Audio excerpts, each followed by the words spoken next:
Thwylak stared into the various mirrors, and 100 echoes of herself stared back. They were incomplete and at skewed angles, there upon the kaleidoscope panes that composed the walls. After choosing carefully, she extracted a triangular pane using her long, slender claws. It took much effort, and she sliced a finger open in the process. I require you. Contracting a muscle, she opened an organic pouch at her hip and stowed the small piece of silvery glass inside. Through the mirrored corridors she went, then entered into the adjoining maze, Blisterwind. Here the walls rose higher, and they were composed of old, sun-scorched stone. The air in the labyrinth was like a desert. She picked her way through a series of twisting passages and out into a wide corridor of extensive length. It was a simple route, but the baked skeletons crumpled upon the ground evidenced its perils. Thwylak came to a rubble-strewn section where worm-like monstrosities lurked. They were many and quite adept at blending into the surroundings. The paracosma focused her mind and drew a psionic cloak over her body in order to slip by unseen. Next was a bend where one wall chunked back, opening to an enormous pit with heaps of rubbish and stinking sewer water.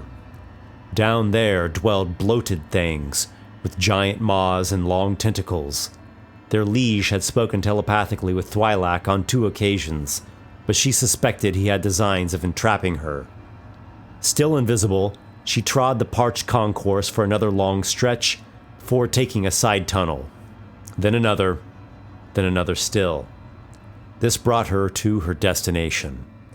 It was a pocket within the labyrinth, shaded by latticed segments of a partial roof. At the center of the chamber was her construction.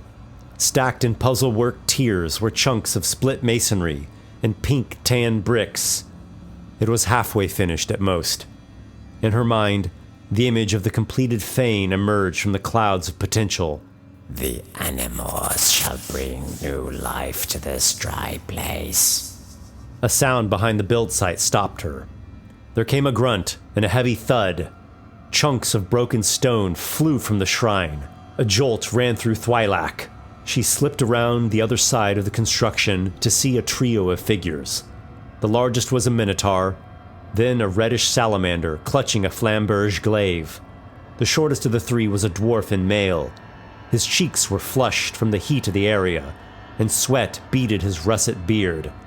In hand, he wielded a maul. Whoever's building this accursed shrine, no good will come from it. The dwarf struck the stonework with his hammer, blasting another bit from it. Thwylak vaulted ahead. Scores of eel-thin tentacles reached out from her back and seized upon the dwarf.